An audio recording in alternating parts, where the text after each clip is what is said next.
By order of her own husband, Duchess Helena was forbidden to touch the royal pigeons she had raised from hatchlings.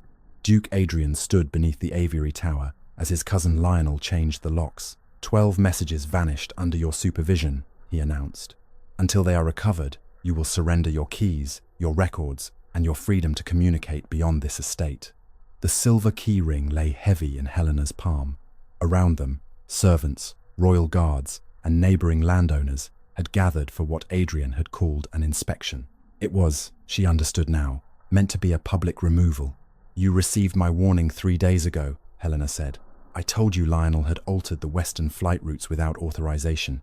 Lionel leaned against the tower door, wearing the restrained smile of a man trying to appear wounded rather than victorious. Adrian's expression hardened. You sent me another accusation without evidence. The route ledger was the evidence. The page you described was missing because you allowed him inside the record room. A murmur passed through the servants. Adrian glanced toward them, more angered by the damage to his authority than troubled by her words. He reached into his coat and produced a folded sheet bearing Helena's seal. For one hopeful instant, she thought he had preserved her warning. Then he held it over a lantern. The paper curled into flame. Helena watched the ink disappear before her husband had read a single line aloud. There, Adrian said, letting the ashes fall between them. No more private accusations. Give me the keys. The finality in his voice wounded her more deeply than shouting could have done. For 7 years, Helena had rebuilt Ashcomb's neglected pigeon network. She had trained the birds to carry reports between coastal forts, royal estates, and isolated villages when flooded roads made ordinary couriers useless. Last winter, those birds had brought physicians to a fever-stricken garrison 2 days before any horseman could have arrived.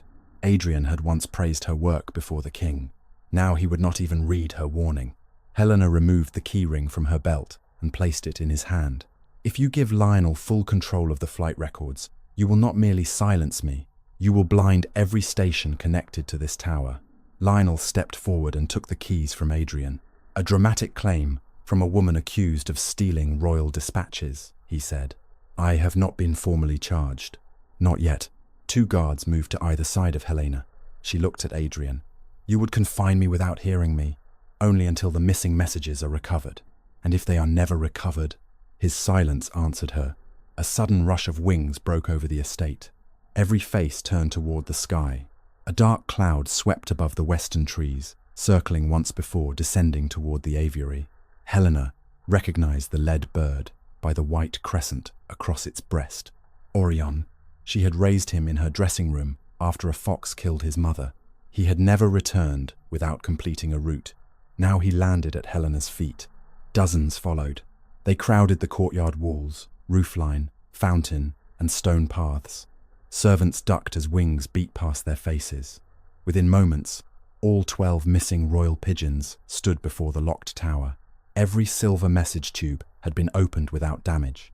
Every letter was gone. Around each bird's leg, someone had tied a length of black thread. Helena's blood turned cold. Lionel reached down for Orion. The bird struck his hand with its beak, cutting across his knuckle. He cursed and stumbled backward. Do not touch him, Helena said. You have been ordered away from these birds, Adrian warned. And you have 12 royal couriers carrying a battlefield distress signal. That silenced the courtyard. Helena knelt slowly, keeping her hands visible to the guards. The knots were small and carefully placed beneath the leg joints. 3 turns of thread, crossed once, with the loose ends pointing inward. Her father had shown her that signal when she was 12. It meant a courier route had been seized by someone trusted from within. These birds were captured before reaching their stations, she said. Someone removed the dispatches and released them close enough to Ashcombe that they would return together. Lionel wrapped a handkerchief around his bleeding finger. Convenient that only you can interpret these mysterious knots. Any military courier who served during the Peninsular campaigns can confirm it. Adrian looked at the empty tubes. Doubt flickered across his face, but pride extinguished it almost immediately. Search her rooms, he ordered.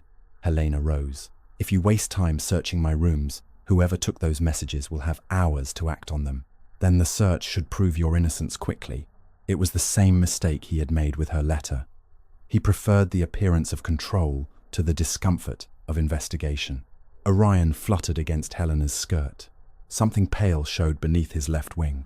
She bent before Lionel could stop her and withdrew a scrap of paper no wider than her finger. It had been folded beneath a flight feather and held in place by dried wax. 6 words had been written in the king's private cipher. Helena read them once, then again. "Give that to me," Adrian demanded. She closed her fingers around the paper. "What does it say?" he asked. "Trust no message delivered after midnight." The estate clock struck 11. From beyond the gates came the distant rhythm of approaching horses. A royal courier appeared along the moonlit road, carrying a leather dispatch case marked with the king's seal. But Helena was no longer watching the rider. She was watching Lionel. He had glanced at the clock before it struck, as if he already knew precisely when the false message would arrive. The royal courier reached the gates before the final stroke of 11 faded. Lionel stepped toward him at once. "Wait," Helena said. Adrian caught her arm as she moved to intercept the rider. His grip was firm enough to stop her, but not cruel enough to appear improper before the assembled witnesses. "You are under suspicion," he said quietly. "You will not interfere with another royal message." "That may be exactly what the thief expects you to say." The courier dismounted. His dark uniform was wet across the shoulders, though the night sky above Ashcombe remained clear. He bowed to Adrian and presented a leather case stamped with the royal arms. An urgent order from His Majesty's Council. Helena studied the man's boots. Pale mud clung to the heels. The road from London crossed dark clay fields and left nearly black soil on anyone travelling from the south. That chalky mud belonged to the Western Downs, near the abandoned military loft Lionel had ordered removed from her route ledger. Adrian broke the wax seal. Helena looked at the imprint before it split. The crowned lion appeared flawless, but the surrounding border was too deep on the left. 3 years earlier, a palace clerk had dropped the royal sealing die onto a stone floor, leaving a shallow fracture beside the lion's tail. Every genuine seal made since then carried that tiny line. This one did not. Adrian unfolded the message. "By order of the Crown," he read, "all birds, ledgers, and personnel attached to the Ashcombe Aviary are to be placed under the sole authority of Lord Lionel Ashcombe until the missing military correspondence is recovered." Lionel lowered his eyes with practiced humility. "I accept the burden only in service to the king." Helena nearly laughed at the performance, but the approaching danger left no room for bitterness. "When did you leave London?" she asked the courier. The man glanced at Adrian before answering. "Shortly after 7, Your Grace." "On which road?" "The southern road." "Then why are your boots covered in chalk?" His gaze dropped. Lionel moved between them. "My cousin's wife is attempting to confuse a tired man." "No," Helena said. "I am giving him an opportunity to correct himself." Adrian read the order again. She saw the hesitation in his eyes. He had once known how to weigh uncertainty rather than hide from it. That quality had made her trust him in the first years of their marriage. "Examine the seal," she urged. "There should be a fracture beside the lion's tail." Adrian turned the broken wax toward the lantern. Lionel's expression remained calm, but his bandaged hand curled against his coat. "I see no fracture," Adrian admitted, "because that seal was made with a duplicate die." The guards exchanged uncertain looks. The courier bolted. He knocked one servant aside and ran for his horse, but Helena gave a sharp 2-note whistle. The pigeons erupted from the courtyard. Startled wings struck the horse's face, making it rear. The false courier fell hard onto the gravel. A guard seized him before he could rise. Lionel stared at Helena. "You were forbidden to command those birds, and yet they obeyed me without keys, ledgers, or royal orders." A few servants failed to hide their smiles. It was a small victory, but Helena felt its importance. Lionel could occupy her tower. He could possess her records. He could not take 7 years of trust from the birds or from the people who had watched her save lives with them. Adrian crouched beside the captured man. "Who sent you?" The courier clenched his jaw. One of the guards opened his dispatch case. Inside were 6 blank sheets, a pistol, 2 sticks of sealing wax, and a small wooden box containing several carved impressions. Not one was the royal die. "They prepared the letter elsewhere," Helena said. Someone handed it to him, already sealed. Adrian rose and faced Lionel. For one breath, Helena believed he might finally ask the necessary question. Instead, Lionel spoke first. This proves Helena has accomplices. The accusation was so audacious that the courtyard fell silent. She exposed him, Adrian said. Because he arrived too early, Lionel pointed to the scrap still held in Helena's hand. That warning told her when to expect him. How else could she have known to inspect his seal and boots? Helena looked at her husband. You watched me find that paper beneath Orion's wing. I watched you remove something, Lionel replied. No one saw who placed it there. Adrian's jaw tightened. Once again, the truth required him to acknowledge that he had trusted the wrong man. Once again, Lionel offered him a less humiliating explanation. Helena stepped closer to Adrian. Ask the prisoner whether he knows me. The captured man remained silent. Ask him whether he knows Lionel. Lionel gave a dismissive shake of his head. He will say whatever protects him. Then search him. The guard examined the prisoner's pockets. He found 12 sovereigns, a folding knife, and a receipt from an inn near the Western Downs. The receipt carried no name. Adrian handed it to Helena. Does this mean anything to you? The Black Hart Inn is 2 miles from the abandoned military loft, the same loft erased from my route ledger. Lionel's face did not change, but the prisoner looked at him. Only for an instant. Helena saw it. So did Adrian. Before either could speak, a gunshot cracked from the darkness beyond the wall. The prisoner jerked in the guard's hands. A red stain spread across his chest. Chaos burst through the courtyard. Adrian pulled Helena behind a stone pillar as a second shot shattered the lantern beside them. Lionel dropped to the ground, shouting for the gates to be closed. The wounded man collapsed against Helena's skirt. She pressed both hands over the blood pouring from his chest.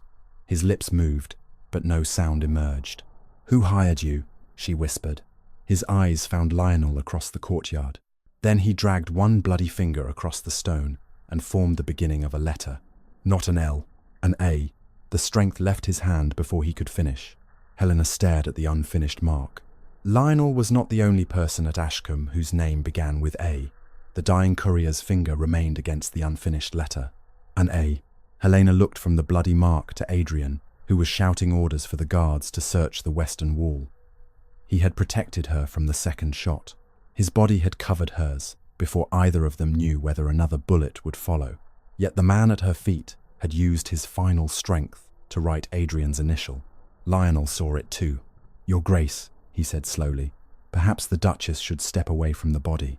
Helena understood his purpose immediately. If she moved, Lionel would control whatever evidence remained. If she refused, he would accuse her of contaminating it. She lifted her hands from the dead man's chest and stood. Have the guards witnessed where his possessions were found, she said. Nothing is to be removed without being recorded. You no longer command this household, Lionel replied. No, but murder still requires witnesses. Adrian returned from the wall. The shooter escaped into the trees. The northern gate was already unlocked. Helena turned toward Lionel. Who had authority over the gates after I surrendered my keys? Lionel's injured hand tightened beneath its bandage. The gatekeeper may have been careless. He served this estate for 30 years without leaving a gate unsecured. Then perhaps someone ordered him to open it. Again, Lionel's gaze moved toward Adrian. The implications spread through the courtyard. The dead man's final mark, the Duke's initial, and an open gate under the Duke's authority formed a story simple enough for frightened people to believe. Adrian stared at the A on the stone. Clear the courtyard, he ordered. No one leaves the estate. Your Grace, Lionel said. The royal order gives me control of the aviary. The order is false, but the missing dispatches are real. Adrian looked at Helena. She waited for him to restore her authority. He did not. Until I understand what happened tonight, the tower will remain under Lionel's control. The words landed more quietly than his public accusation, but they cut deeper. Even after the false courier, the forged seal, and the attempted murder, Adrian still preferred divided authority to admitting he had wronged her. Lionel bowed. I will protect every royal record. Helena saw the flash of satisfaction he could not entirely conceal. You will destroy them, she said. Adrian's patience snapped. Enough. Go to your rooms. My rooms are connected to the eastern pigeon loft. If I am confined there, Lionel will claim I retained access. For the first time, Adrian appeared to understand the trap he had created. Wherever Helena went, her knowledge could be recast as opportunity. You may stay in the dowager apartments, he decided. 2 guards will remain outside. Those rooms had been empty since his mother moved permanently to Bath. They were cold, isolated from the servants' corridor, and far from the aviary. More importantly, they contained no writing desk and no exterior bell. Helena lifted her chin. Then let the witnesses hear this clearly. I enter those rooms under protest, without possession of any key, message, ledger, bird, seal, or weapon. Several servants nodded. Lionel's smile vanished. Adrian dismissed the guards with a gesture. As Helena passed him, he spoke too softly for the others to hear. You believe the dead man meant to accuse me. I believe someone wanted us to see an A. You did not answer me. Neither did you when I asked you to examine Lionel's changes. Pain flickered across his face, followed by anger. Helena walked away before he could turn either emotion into another command. The dowager apartment smelled of dust and dried lavender. Helena entered with 2 guards and asked them to inspect every cupboard before she touched anything. The younger guard looked embarrassed. Your Grace, we know you did not kill that man. Knowledge changes quickly when powerful people require a different truth. Record what you see. They found no letters or weapons, only old gowns covered in linen, 3 empty perfume bottles, and a work basket left beside the fireplace. Helena paused at the basket. Inside were ordinary sewing tools, needles, ivory spools, a silver thimble, and several cards wound with embroidery thread. Red, white, blue, green. The black card was empty. She looked at the guard. Was this room searched before I entered? Yes, Your Grace. Who chose it for me? The Duke named the apartments. Lord Lionel sent a maid ahead to light the fire. Helena touched the empty card but did not remove it. The thread tied around the pigeons had not come from a military storehouse. It was fine silk embroidery thread, the kind used in aristocratic households. Someone had taken it from this room. A faint scratch sounded at the window. Orion clung to the outer ledge. Helena opened the casement just wide enough for him to enter. One guard moved to stop her, but she pointed to the bird's bare legs. He carries no message. Orion hopped onto the carpet and shook his wings. Grey dust scattered beneath him. Helena rubbed a trace between her fingers. Not road dust. Powdered lime. The abandoned western loft had lime-washed walls.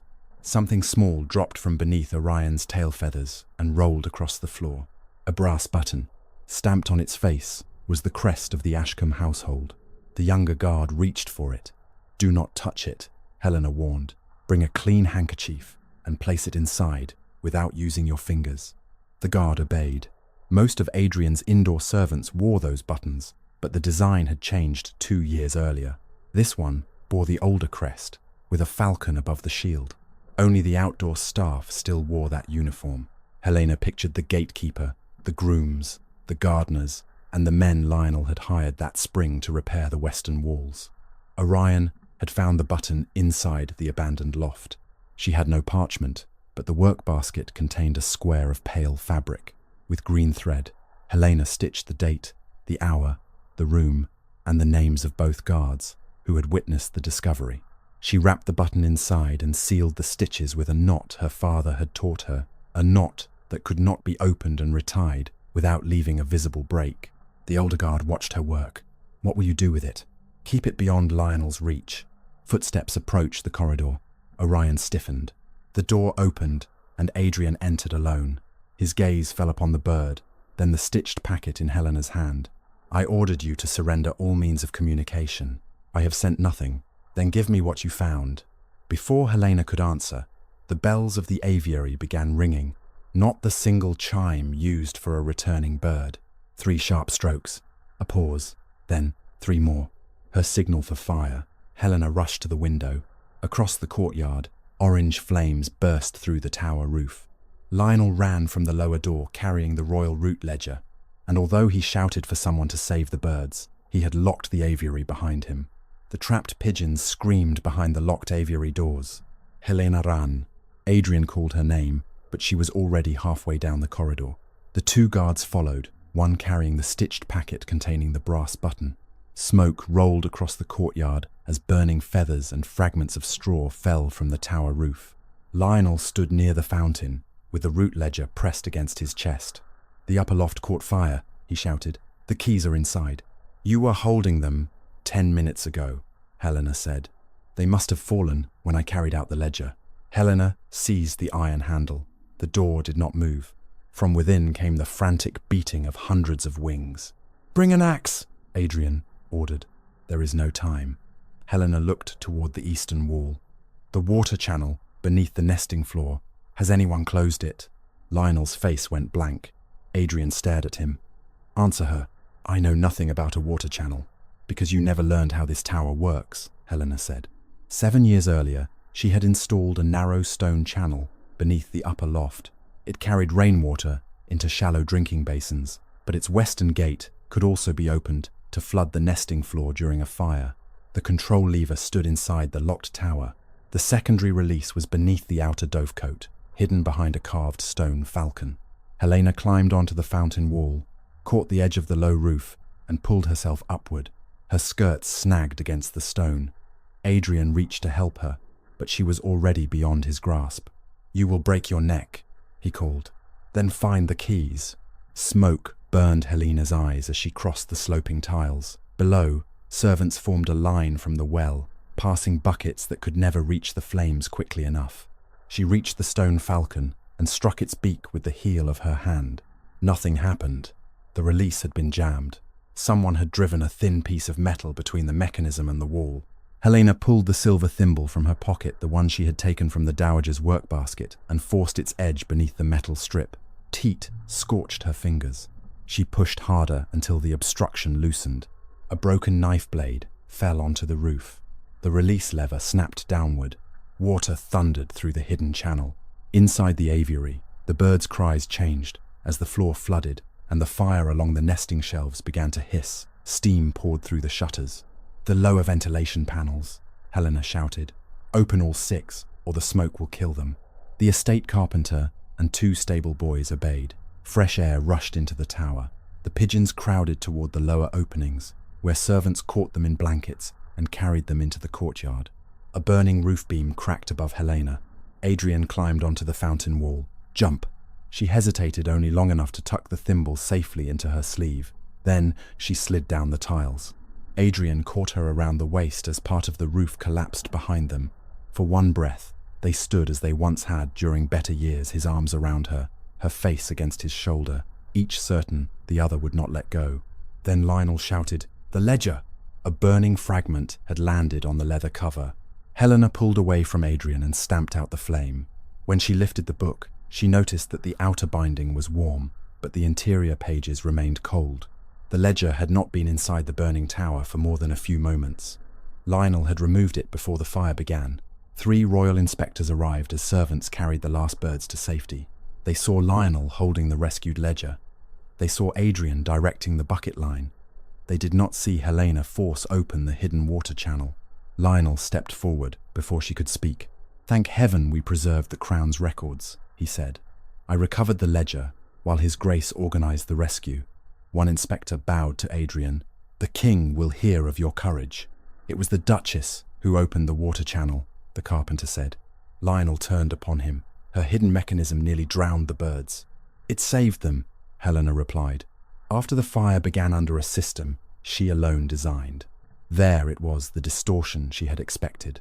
Her knowledge had preserved the aviary, so Lionel transformed that knowledge into proof of opportunity. The inspector looked between them. "Where did the fire start?" "In the upper record chamber," Lionel answered.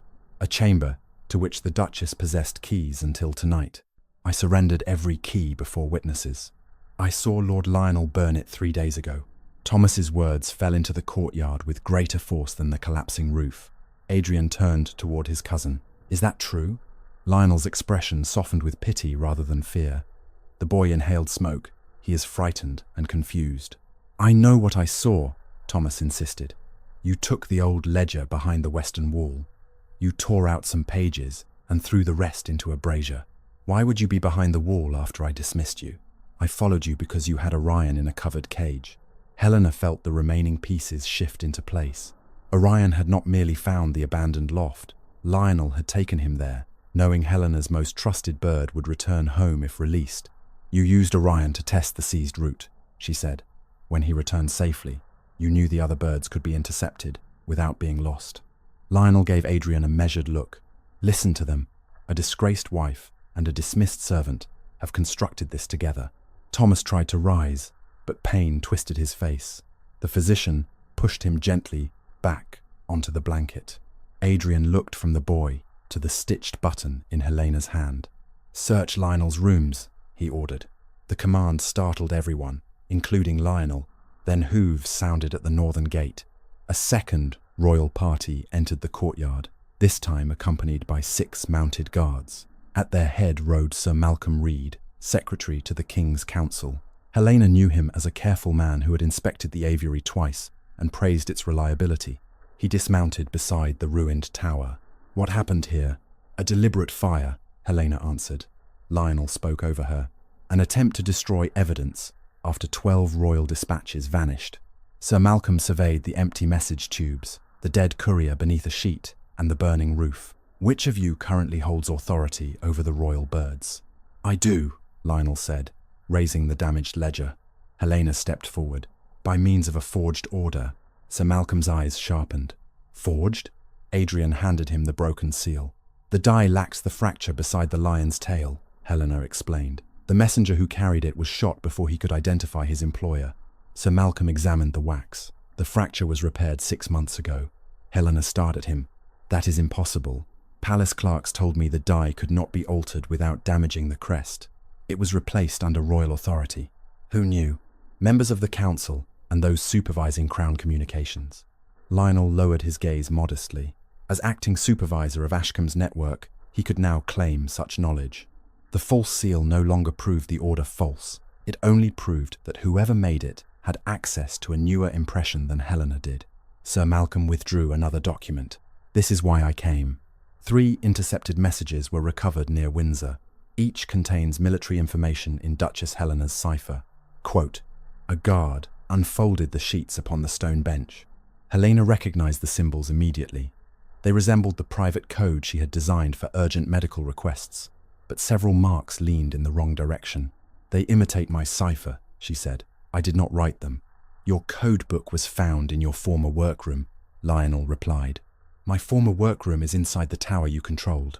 Adrian read the first message. His face drained of color. "What does it say?" Helena asked. He did not answer. Sir Malcolm did. "It orders the western garrisons to open their supply gates tomorrow night for a royal inspection." "No inspection was scheduled," Helena said. "Precisely. If obeyed, 3 arsenals would have been left vulnerable. Then send riders to warn them. We have already dispatched men, but the messages carried your cipher and your aviary marks." Helena pointed to the strokes. "My original symbols were cut with a narrow nib. These were drawn with a broad one and corrected afterward. Thomas has seen me encode hundreds of messages." Sir Malcolm looked toward the injured boy. Before Thomas could speak, Lionel produced a folded page from inside the rescued ledger. "I found this after the fire began." It was a list of western garrisons written in Helena's hand. Beside each name appeared the same false inspection hour contained in the intercepted messages. Helena knew the page. She had prepared it 2 months earlier, but the hours had been added by someone else. "Those numbers are not mine." Lionel turned the sheet toward Adrian. "The ink appears identical. It is easy to imitate ink. It is harder to imitate sequence. Hold the page to the firelight." Adrian did. The original writing had left shallow impressions in the paper. The added hours sat across those marks, proving they had been written later. He could see it. Helena watched recognition enter his face. Then Sir Malcolm spoke quietly. "Your Grace, the King, requires an immediate decision. Either place the Duchess under formal restraint or accept personal responsibility for any further message sent in her name." It was the choice Lionel had engineered. If Adrian defended her, he risked his title, his council seat, and the Crown's trust. If he surrendered her, Lionel would gain complete authority over the remaining birds and records. Helena met her husband's eyes. "You have evidence that the page was altered. You have a witness who saw Lionel burn the old ledger. You have a murdered courier connected to the western loft. Delay the arrest until morning." Lionel remained silent. He no longer needed to persuade Adrian. Fear of losing royal favor would do it for him. Adrian looked at the document again. Helena saw the exact moment he chose ambition over truth. "Place the Duchess under house arrest," he ordered. Transfer all remaining communication authority to Lionel until the council completes its inquiry. Thomas cried out in protest. Helena did not. She only removed Adrian's hand from her arm when he tried to lead her away. "You have not chosen caution," she said. "You have given the man destroying your network the power to finish his work. If you are innocent, the inquiry will clear you. If the messages reach their destinations, there may be no inquiry left to clear anyone." Sir Malcolm signed the arrest order.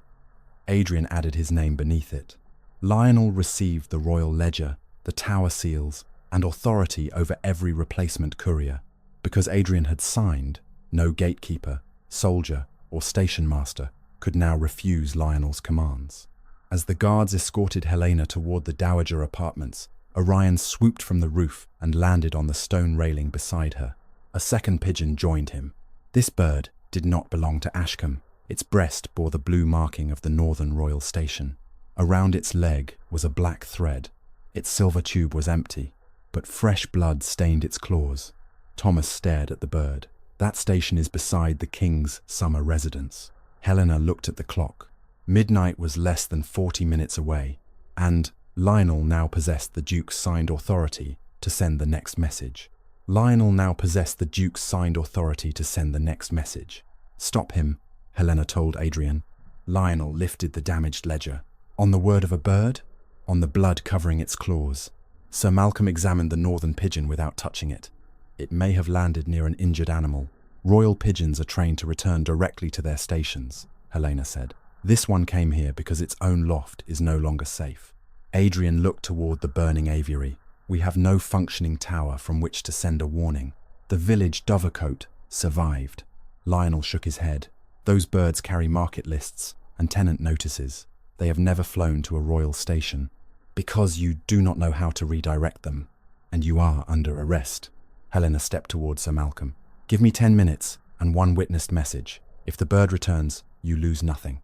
If it reaches the northern station, we may save whoever is bleeding there." Sir Malcolm hesitated. Adrian could have approved the request himself.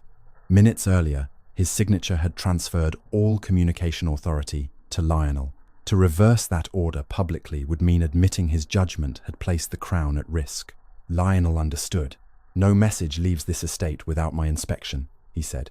"That is now the Duke's command." A bell rang beyond the eastern fields. On stroke, then another. Helena counted 6 slow notes, the emergency signal from the village gate. A horse appeared along the lower road, lathered with sweat. Its rider wore the uniform of a royal station guard. He nearly fell from the saddle before the servants caught him. "The northern station has been attacked," he gasped. "The keeper is dead." The king's evening route was changed by an order bearing Ashcombe's seal. Every eye turned toward Adrian. The guard dragged a folded message from inside his coat. Sir Malcolm opened it. The document instructed the king's escort to abandon the protected river road and travel through Blackmere Pass after midnight. Beneath the command stood 2 signatures, Lionel's and Adrian's. "That is not my hand," Adrian said. Sir Malcolm held the page beside the arrest order Adrian had just signed. The signatures were nearly identical. Helena saw the difference immediately. Adrian formed the final stroke of his A from right to left, leaving a faint hook beneath the crossbar. The forged signature ended cleanly. But Lionel did not need perfection anymore. Adrian had given him legal authority. Even if the handwriting proved false later, the guards at Blackmere Pass would obey an order they believed had come from Ashcombe. "When did the king's party leave the summer residence?" Helena asked. 10 minutes ago," the wounded rider replied. Blackmere Pass lay less than an hour from the northern station. The road narrowed between steep rock walls where 6 armed men could stop an entire escort. Sir Malcolm ordered his guards to mount. "You will not reach them in time," Helena said. "The river bridge adds 3 miles. Then what do you suggest?" "A bird can cross the marsh directly." Lionel laughed without humour. "You have no royal pigeons left." "I do not need one." Helena looked toward the village lights below the estate. Adrian understood at last. The grain, merchants, birds. 3 of them were bred from Orion's line.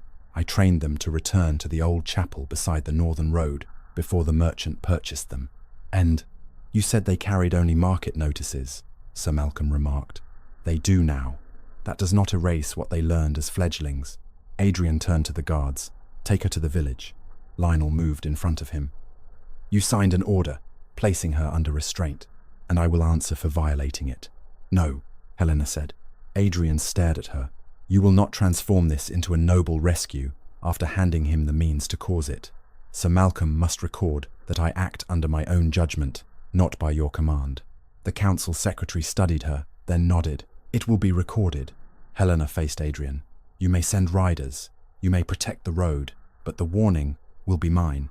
For once, he did not argue. They reached the grain merchant's dovecote 11 minutes later. The merchant's wife, Mrs. Finch, opened the door in her nightclothes. She had lost a son at sea before Helena's birds carried news of a survivor from his wreck. She asked no questions when Helena requested the 3 grey pigeons roosting above the grain bins. Helena wrote the warning herself. Royal route compromised. Do not enter. Blackmere. Pass. Ashcombe. Orders. Forged.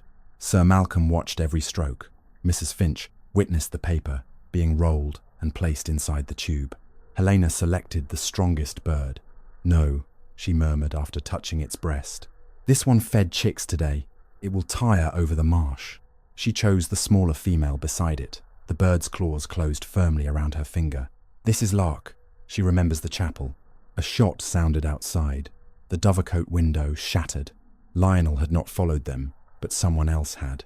Sir Malcolm's guards rushed into the yard. Helena shielded the pigeon beneath her coat as another bullet struck the doorframe. Adrian pulled her behind a grain bin. Release the bird, he shouted. The opening faces the shooter.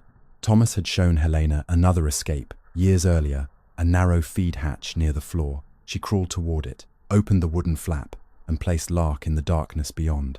Home, she whispered. The pigeon disappeared into the night. Hooves thundered away from the rear lane. The shooter had fled. Sir Malcolm's men found only tracks leading toward the western woods. Adrian looked through the broken window. Lionel remained at the estate. He did not need to leave, Helena said. Your authority gave him guards, servants, horses, and access to every man on your payroll. The truth struck him visibly. By choosing Lionel over her, Adrian had not merely imprisoned his wife. He had turned the entire Ashcombe household into a weapon another man could command. They waited. 5 minutes passed, then 10. At 20 minutes after midnight, the chapel bell beside the northern road began ringing in the distance. One of Sir Malcolm's riders appeared across the marsh, waving his hat. The king's escort received the warning, he shouted. They turned back before the pass. Relief swept through the dovecote. Mrs. Finch embraced Helena.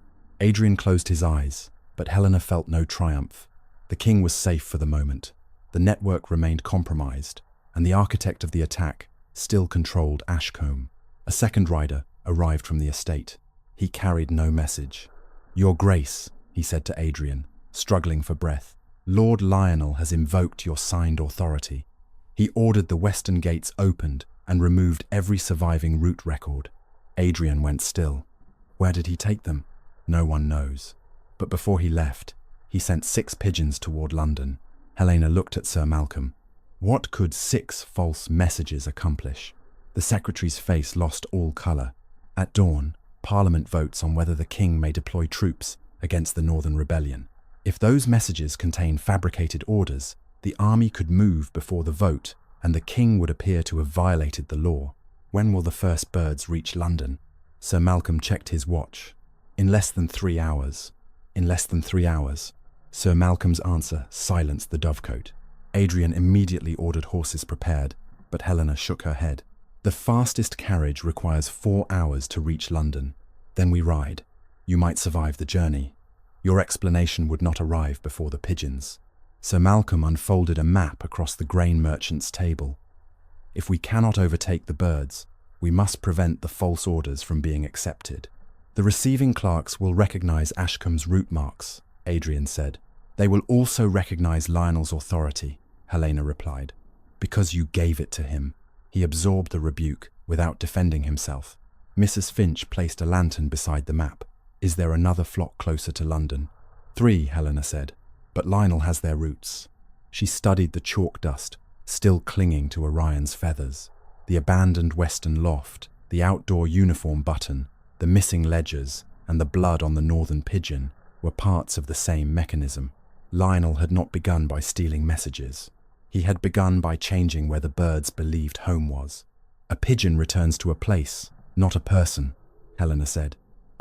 If Lionel kept the missing birds in the western loft long enough to fed them there and release them repeatedly, some would begin treating it as a second home. Sir Malcolm followed her reasoning. He created an unofficial relay station. Yes, he intercepts messages from Ashcombe, replaces them at the loft, and sends the birds onward. That is why the false orders carry genuine route marks. Adrian looked toward the western woods. Then, the original dispatches may still be there, and perhaps the equipment used to alter them. Helena folded the map. We go to the loft. You remain under arrest, Sir Malcolm reminded her. Then arrest me there. Mrs. Finch refused to let Helena leave without a dry coat and a horse.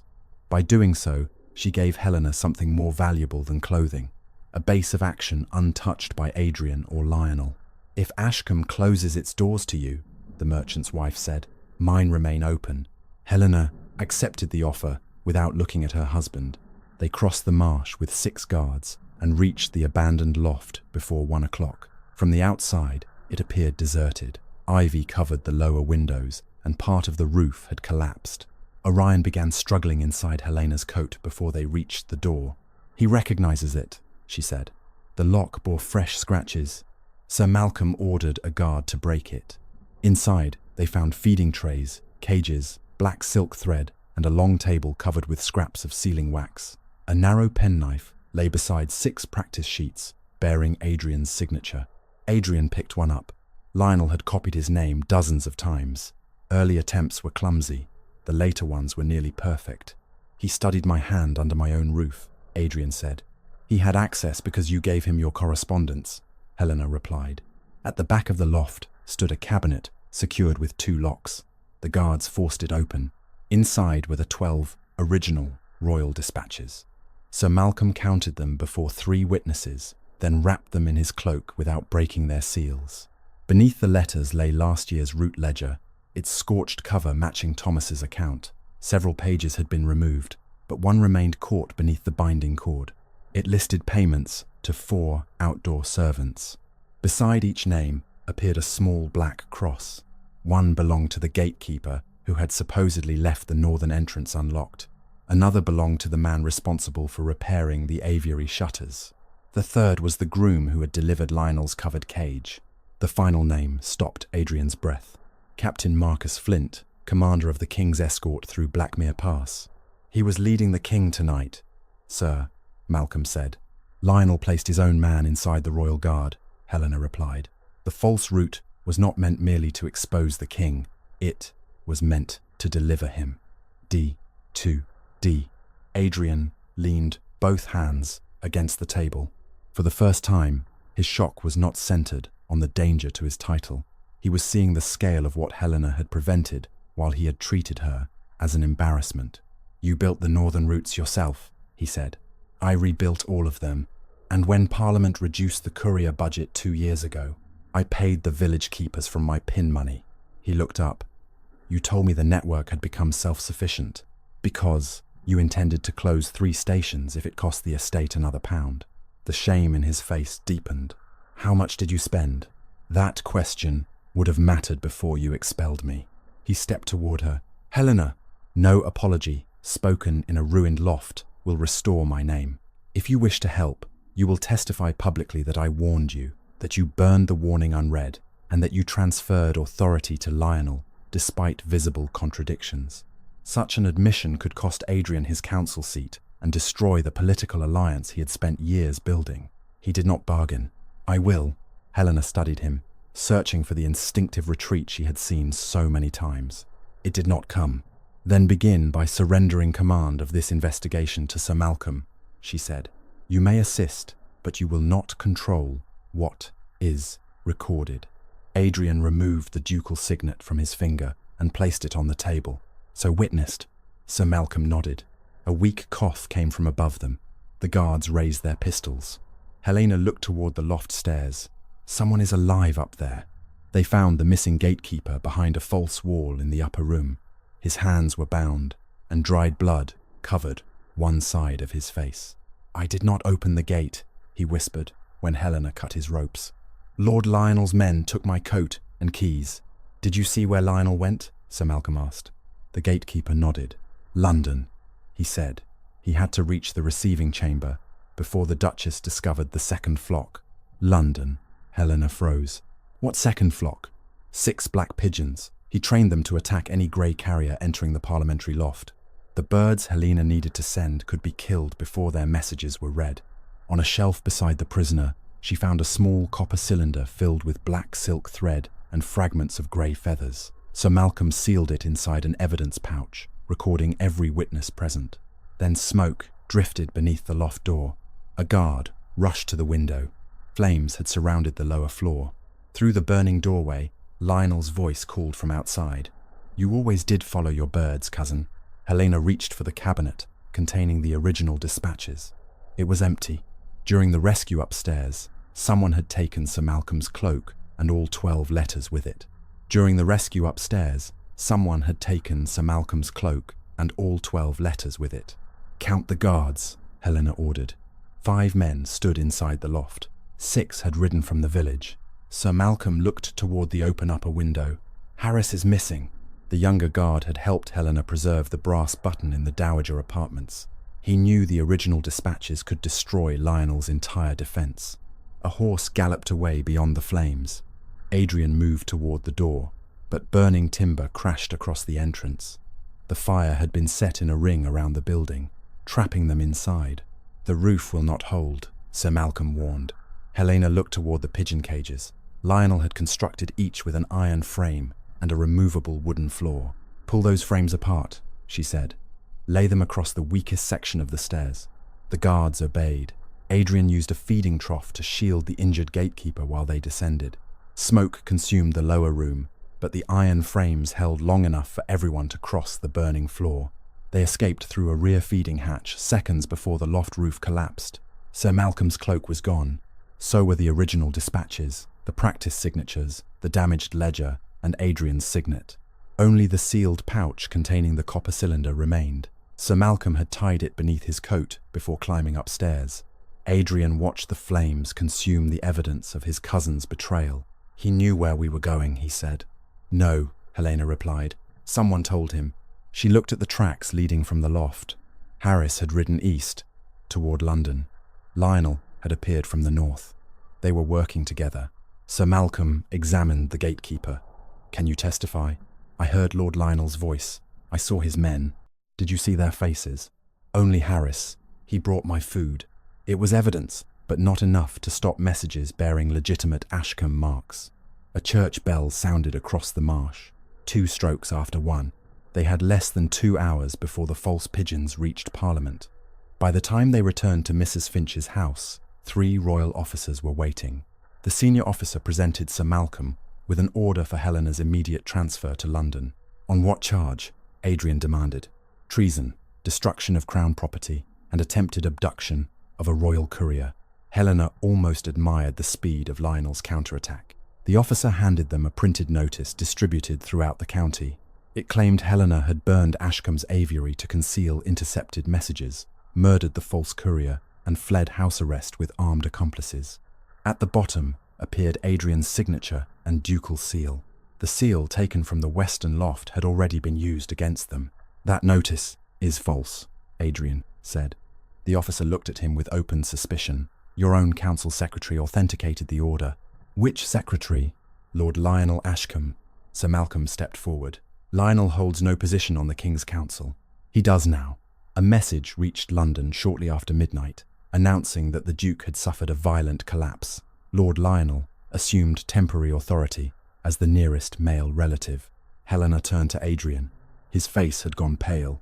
The false messages had not merely targeted the King or Parliament. Lionel had declared Adrian incapable of governing, then used the Duke's own signature to seize his place. Because Adrian had transferred the aviary to him publicly, the claim appeared credible. You gave him the first lawful step, Helena said quietly. He forged the rest. The officers demanded that she surrender. Adrian moved between them. I will not permit you to take her. Then you defy the crown. No, I correct a lie I helped create. He took Sir Malcolm's pen and wrote a statement upon the back of Lionel's notice. I, Adrian Ashcombe, Duke of Ashcombe, publicly confirm that my wife warned me of unauthorized route changes 3 days before the royal dispatches vanished. I destroyed her warning unread. I transferred authority to Lord Lionel, despite evidence that the transfer endangered the crown. Any order issued in my name after midnight is unauthorized. He signed without a seal. The officer shook his head. Without the ducal signet, this proves nothing. Then take my title as security for my testimony, Adrian said. Record that I surrender my council seat and all command over the Ashcombe courier network pending royal inquiry. The words cost him the political future he had chosen over Helena. They did not restore hers. The officer accepted the statement, but remained unmoved. The Duchess must still accompany us. Helena did not resist. Publicly fleeing would strengthen Lionel's case. She needed to reach London, where the false pigeons were headed, and where his claim could be broken before those with authority to judge it. I will go, she said, on the condition that Mrs. Finch and the gatekeeper travel as protected witnesses. Sir Malcolm added his authority to the demand. The officer agreed, as Helena entered and this time we will make certain that only the guilty man understands what it says. Before entering Parliament, Helena asked Sir Malcolm for 10 minutes in the public receiving room. Adrian remained outside while she prepared the trap, surrendering even the right to know its details. Helena wrote a short message in the medical cipher Lionel had imitated. The original dispatches have been found beneath the Queen's chapel. Deliver them to the council at 10. The claim was false. There were no letters beneath the chapel. She rolled the paper into a silver tube and attached it to Orion's leg before 3 witnesses. Then she covered the message with a second sheet bearing meaningless figures. If anyone opens the tube, she explained, the outer paper will tear across this wax mark. Sir Malcolm recorded the mark. Helena released Orion from the courtyard. He circled once and flew toward the parliamentary loft. The 6 black pigeons descended immediately. They attacked him above the roof, driving him away from the receiving window. Orion vanished behind the western tower, with 2 black birds pursuing him. Lionel watched from the entrance. His face revealed nothing. Now we wait, Helena said. The parliamentary chamber was full before 10. Lionel stood beneath the central gallery, with the damaged route ledger displayed before him. The surviving forged orders had been arranged beside it. He spoke calmly, presenting himself as the reluctant relative who had uncovered a conspiracy within his own family. Duchess Helena alone designed the cipher, he said. She controlled the birds, trained the keepers, and concealed a second entrance to the aviary. When discovery became inevitable, she set fire to the tower and attempted to blame me. Thomas sat near Sir Malcolm with his injured leg bound. Mrs. Finch guarded the sealed copper cylinder. The rescued gatekeeper remained between 2 parliamentary officers. Separating the witnesses ensured that no single attack could erase the entire chain. Lionel pointed toward Adrian. The Duke recognized his wife's treason and removed her from command. His original judgment was correct. He has altered his account only because she manipulated his affection. Efference, Adrian rose. My original judgment was cowardly. The chamber quieted. I burned Helena's warning without reading it. I ignored an altered route ledger, transferred authority to Lionel, and signed the order that made his commands enforceable. My wife did not manipulate me into correcting my testimony. She required me to surrender control before she permitted me to assist her. A council member leaned forward. Do you accept responsibility for the danger created by that transfer? I do, even if that admission costs your seat. Yes. Adrian removed his council chain and placed it on the table. I should not hold authority here while the consequences of my judgment are being examined. Helena watched without softening. His honesty mattered, but it did not erase the moment he had chosen ambition over her life and reputation. Lionel recovered quickly. A moving performance, he said, but it does not prove I stole a single message. No, Helena replied. Your own methods will prove that. She presented the scorched route page. Thomas testified that he had seen Lionel burn the ledger. The gatekeeper identified the men who had taken his keys and uniform. Sir Malcolm displayed the practice sheets, bearing Adrian's forged signature. Lionel dismissed each item. The loft belonged to the Ashcombe network. Helena knew every entrance. The servants named in the ledger worked under her authority, and anyone with access to the Duke's correspondence could have practiced his signature. Helena expected the answers. A competent conspirator would not collapse when shown evidence he had already prepared to explain. She held up the brass button. This was found on Orion after he returned from the western loft. 2 guards witnessed me sealing it before the aviary fire. Lionel smiled. Hundreds of Ashcombe coats carry such buttons. Only outdoor uniforms issued more than 2 years ago carry a falcon above the shield. Your new repairmen wore coats taken from storage. A coincidence. And, perhaps, but one of those men wired the aviary shutters closed. Thomas saw him carry oil upstairs. The same household group received unexplained payments recorded beside black crosses in the old ledger. Payments authorized by the Duchess, no doubt. Helena then presented the black silk thread and the fabric taken from the dowager workbasket. Lionel's confidence remained intact. Thread and cloth, he said. Is that the great proof promised by Ashcombe's celebrated birdkeeper? The cloth holds transferred writing from one intercepted message. A ripple moved through the chamber. Helena explained how heat from the fire had revealed reverse traces of ink beneath the fabric fibers. She did not yet reveal the visible words. Lionel shrugged. If writing exists, she placed it there herself. That is what I expected you to say. A parliamentary clerk entered hurriedly and handed Lionel a note. He read it. His face changed for less than a second. Then he addressed the council. I have just received urgent information. The Duchess concealed the original dispatches beneath the Queen's chapel. My officers are recovering them now. Sir Malcolm looked toward Helena. The trap had closed. Which officer sent you that information? She asked. Lionel folded the note. A loyal servant of the Crown. And how did he learn where the letters were hidden? From a message intercepted minutes ago. Written in whose cipher? Yours. Delivered by which bird? Your grey pigeon, Orion. Helena turned toward the chamber doors. A guard entered carrying Orion. The bird was alive and unharmed. The silver tube remained sealed to his leg. The outer sheet was unbroken. Lionel stared at it. He never reached the parliamentary loft, Helena said. Sir Malcolm's men captured him behind the western tower before your black pigeons could attack. She faced the council. Lionel has just quoted the contents of a message he never received. A council member rose. Then, how did he know what it said? Helena unfolded the scorched fabric and placed it beside Lionel's note. Because the false location beneath the Queen's chapel was not invented this morning.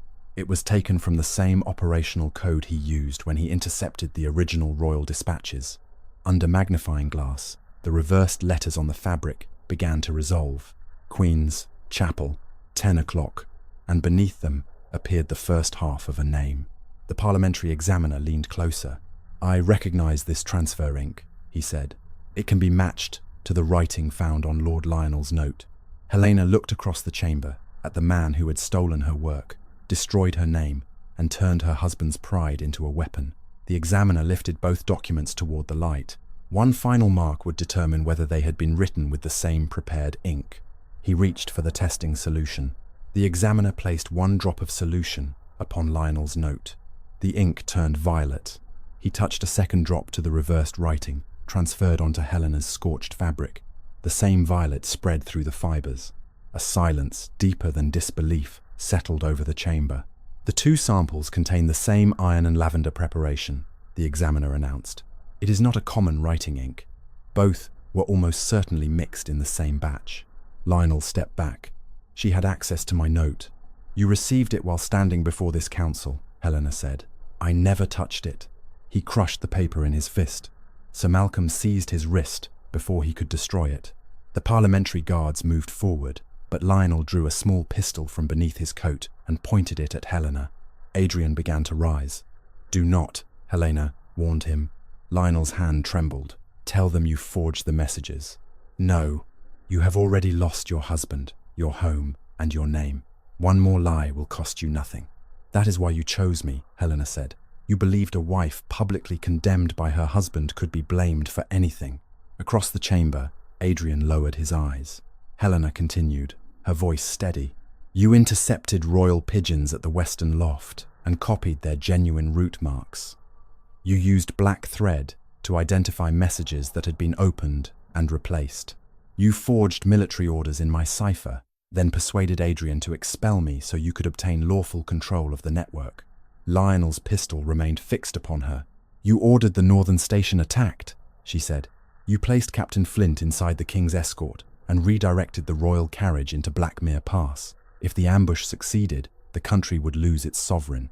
If it failed, the false deployment orders would make the king appear to have acted illegally before Parliament. You cannot prove motive. You wanted the crown weakened and Parliament terrified. Then you would expose the conspiracy, blame Adrian and me, and present yourself as the man who saved both institutions. Sir Malcolm opened the copper cylinder recovered from the loft. Inside, beneath the black thread, officers found a narrow strip of paper listing 6 parliamentary votes promised to Lionel after an emergency regency was declared. The names matched the men arrested that morning near Blackmere Pass. Lionel glanced toward the gallery. That single movement exposed the last of his confidence. You almost succeeded, Helena said. Not because you were clever enough to control every bird, but because Adrian gave you the authority you could never have stolen alone. Adrian stood. That is true. Lionel turned the pistol toward him. A grey blur swept down from the upper gallery. Orion struck Lionel's wrist. The shot shattered a window. Parliamentary guards forced Lionel to the floor and removed the weapon from his hand. This time, no one applauded him for holding a ledger. By noon, Lionel's accomplices had been arrested. Captain Flint was captured near Blackmere Pass with weapons, forged orders, and 2 surviving members of the attacked northern station, bound inside a hunting lodge. The missing royal dispatches were recovered from Lionel's carriage.